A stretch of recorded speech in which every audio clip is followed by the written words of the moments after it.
आपने तो देखा ही होगा कि जब हम लोग बाहर ढाबे या रेस्टोरेंट में खाना खाने जाते हैं तो वहाँ का स्वाद और वहाँ की जो सब्जियों की जो सुगंध होती है, आहा, वो तो क्या होती है। और वही सेम चीज़ जब हम लोग घर पे बनाते हैं तो हम लोग को वो मज़ा नहीं आता है। तो चिंता नहीं कीजिए, सिंधी जोमेटो किचन आपके लिए लाया है ढाबा स्टाइल मटर आलू की सब्जी। ढाबा स्टाइल आलू मटर बनाने के लिए सबसे पहले हम लोग 4 से 5 बड़ा टेबल स्पून तेल डालेंगे। उसके बाद हम लोग इसके अंदर चुटकी भर जीरा और थोड़ा सा हम लोग इसके अंदर हींग डालेंगे और साथ ही में हम लोग इसके अंदर हल्दी और लाल मिर्ची पाउडर भी डाल देंगे।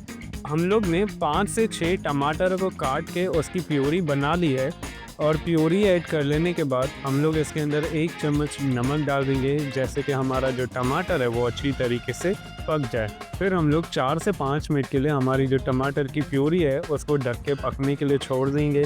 जैसे ही तेल अलग हो जाए, मतलब हमारा जो प्योरी है वो अच्छी तरीके से पक चुका है। अब इसके अंदर हम लोग मटर डालेंगे। मटर डालने के साथ ही हम लोग इसके अंदर आलू भी ऐड कर देंगे। आलू डाल लेने के बाद हम लोग इसके अंदर धनिए के पत्ते, फिर मसाले डालेंगे। सबसे पहले जिसमें हम लोग डालेंगे गरम मसाला और धनिया पाउडर। बाकी हल्दी, नमक और लाल मिर्ची तो हम लोग ने पहले ही ऐड कर चुके हैं हम लोग।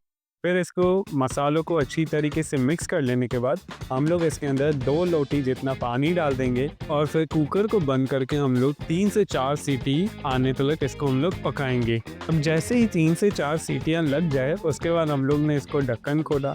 आलू को सबसे पहले चेक किया कि भाई आलू जो है वो हमारा अच्छी तरीके से पक चुका है कि नहीं।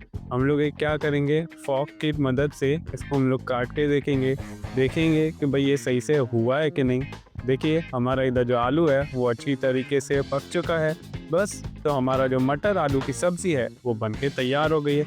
देखा आपने कितना झटपट, कितनी ही आसान तरीके से हम लोग बना सकते हैं मटर आलू की सब्ज़ी और आपको same to same dhaba style जैसा बन जाएगा घर पे।